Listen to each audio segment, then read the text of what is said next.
It's only been a brief amount of time since Jakob Poeltl returned to the Toronto Raptors, but we are already seeing the profound impact that he can have on the court, making him likely the franchise big going forward. But with Boucher, Achiuwa, and Koloko on the bench, in today's video, we're going to be discussing the problem the Raptors may face in ensuring all these players reach their potential. Let's get into it.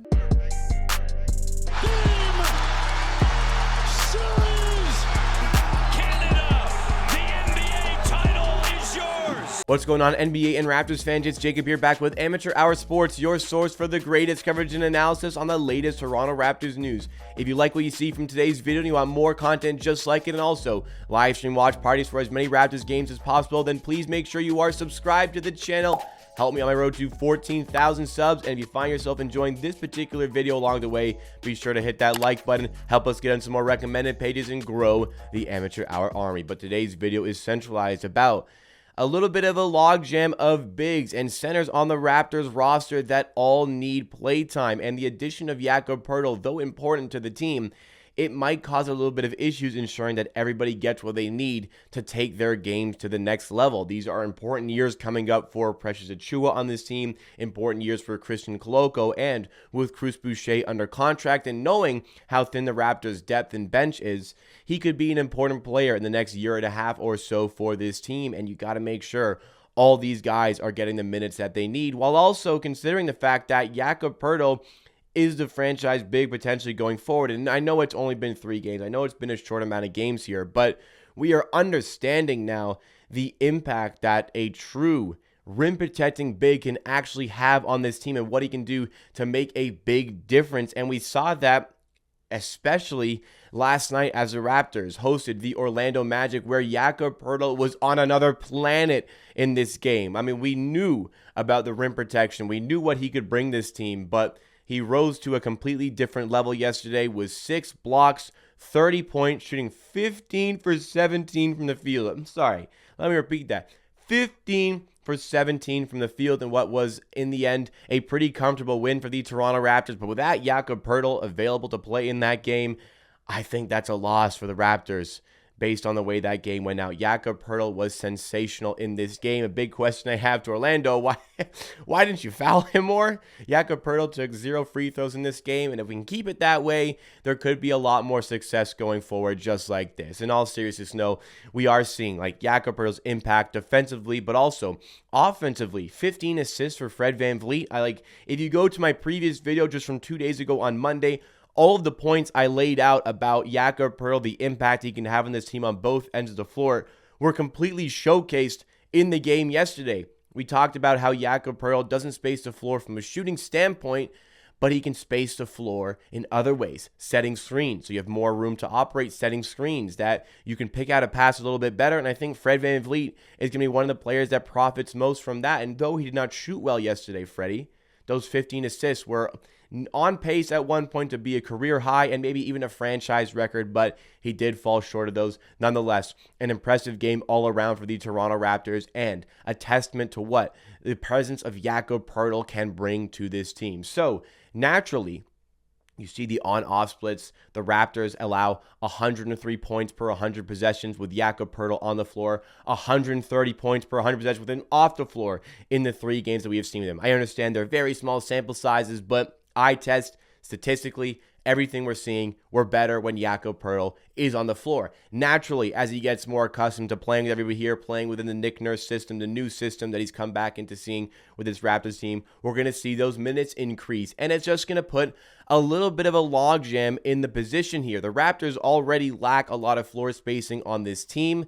Jakob Poeltl, as I said in the previous video, does not exactly help that, but we're going to have to find some ways in order to get actual shooting on this team still, even with them spacing the floor in other ways. And that could leave a little bit of a problem in making sure all of Achiuwa, Koloko, and Boucher are getting their minutes. Specifically as it goes to Koloko and Achiuwa here, these are important developmental years for the players to get to the next level. Now, I'm quite high on both Achiuwa and Koloko, but it could be difficult to ensure they get the minutes that they need here. And Achiuwa especially, we're really seeing him take off in the second half of the season once again this year as it was last season. And I think that the shooting coming to him is one of the biggest things. But Where we have had a little bit more issues with Achiuwa, with Jakob Poeltl coming into the team. And again, these are very small samples here, but that Detroit Pistons game in particular, Achiuwa looked very uncomfortable having to operate as like a 3-and-D sort of player next to Poeltl. And when the Raptors are fully healthy, this will definitely be less of a problem here. But Achiuwa has looked really good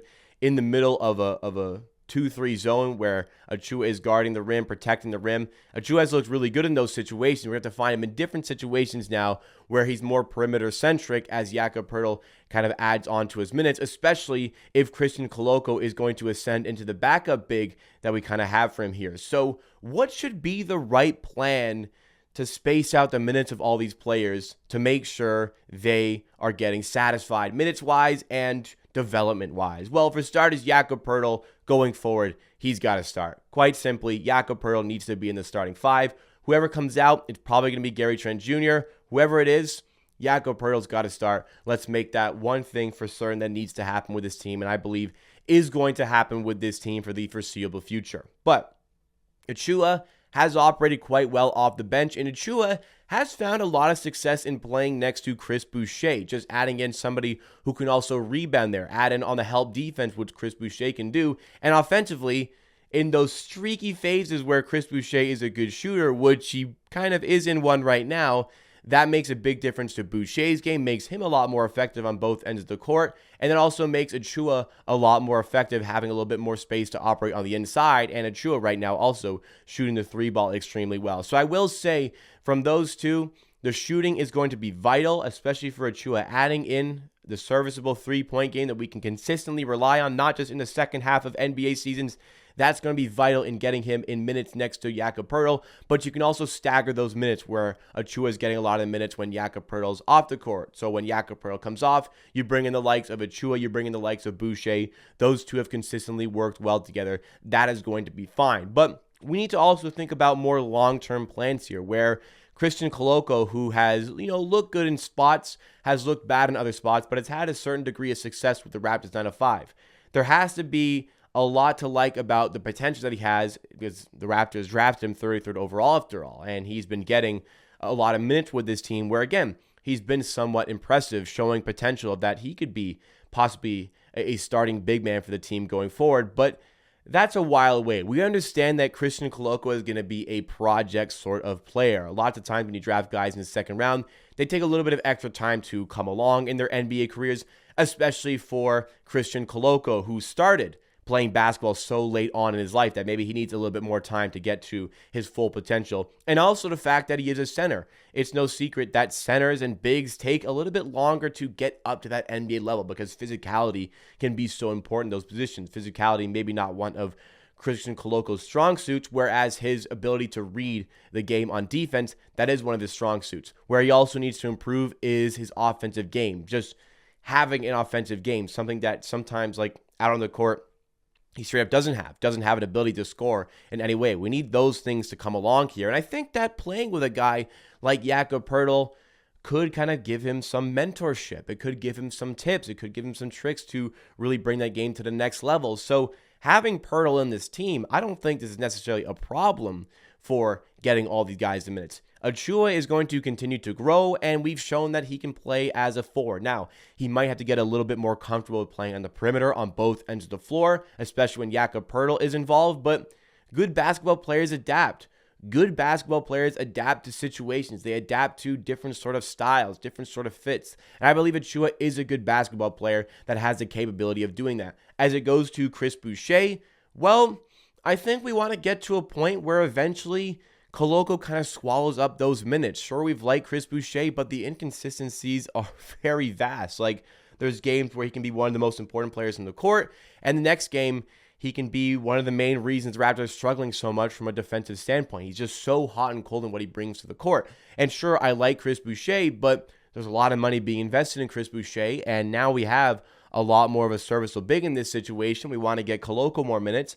I don't think Achiuwa's minutes are going to suffer here. In fact, they will go up continuously as he gets older, as he gets better, as he starts to get closer to his potential. At least that is the expectation for myself, and I'm sure that's the expectation from the Raptors front office. But I think what needs to happen is Achiuwa has to get a lot more used to being the 4 rather than being the 5. With Boucher, it's a nice little tandem where neither of them are playing the 4, neither of them playing the 5. They're both kind of swapping there. Defensively, though, typically Achiuwa will be the 5, but that's just not going to happen as much anymore, especially with Christian Koloko likely being the backup big. But I think a lot of what hinges on making all of these players work together, making all these players work in a 9-man unit, possibly 10-man unit here, a lot of it does hedge on Achiuwa's ability to play more as a perimeter guy. Now, like I said in the Detroit Pistons game, he did not look very comfortable there, but we need time to adapt. It's a brand new player, brand new important player coming into the team. And though it was an expensive player to bring in, as we did talk about in the previous video on Monday, though it was